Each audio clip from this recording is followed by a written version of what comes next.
You got something hidden back here too. Yeah, this is called Mutual Blackbird, and it was built in Kansas City, and it was the only one ever built, so it's a one of a kind.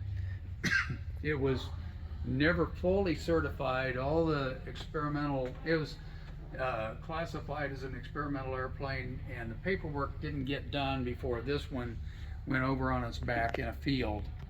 And so that was back in 1930, and then it hadn't, I think it was 30 that went over. It's made in 29, and they never did get it going because of the crash of 29. There was a lot of small companies that went broke back then. Wow, so that's a So so talk about rare. One of a kind is as rare as it gets. Yeah. Yeah. But Well, how did you find this? I mean, how did you run across this, Bill? we had another airplane called an Eagle Rock, and a guy wanted it, and he had this airplane, the 1916 Chevrolet and 1919 Oldsmobile, and so we traded him that project for this airplane and those two cars. Wow. So it was a trade deal, swapping around thing. Oh yeah.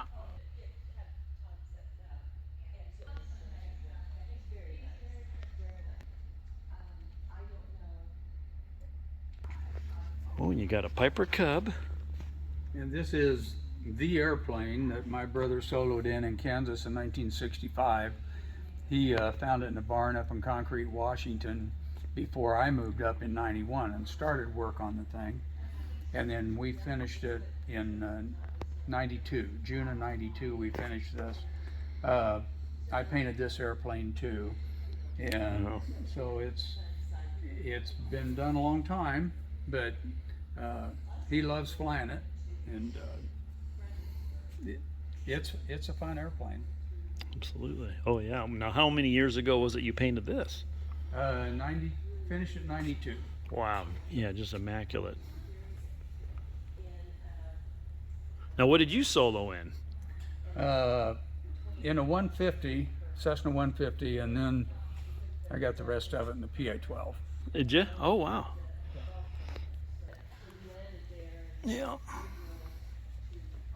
And what year was, what you might have told me, but what year is this bird? 46. 46. Mm-hmm. Well, sure appreciate you taking the time here. This is No problem. And then, so since this is more of a, you know, people are used to seeing these, what horsepower? Well, originally it was 65, and then we restored it with a 65 on it, but since then we put a 90 on it. Wow. And what kind of difference are you looking at Well, when you do that? it's huge when you do that, because with 65 horse you got to be pretty careful about what you put in there as far as the weight of the people. With a 90 horse in there, you can put two big guys in there and not have any problem. It climbs just fine, and if you close the window, it'll do 90 miles an hour cruise. Not If bad. you leave the doors and windows open, it's more like a little over 80, maybe Really? 85, yeah. Gotcha. And just cleaned it up. It wasn't anything special. Yeah, but this is for your kiddos to learn in. Yeah. Well, Absolutely. yeah, but they're in their 40s. Oh, so oh, so you've had this for a little while. No, No? they're just now starting to talk about it. They're Oh, really? getting their kids raised and going to college and getting ready, and so anyway, they're just now starting to get the bug. Are they? Yeah. And you said, yeah, you got a new engine in it. Yeah. And hey, 172, great airplane. Absolutely.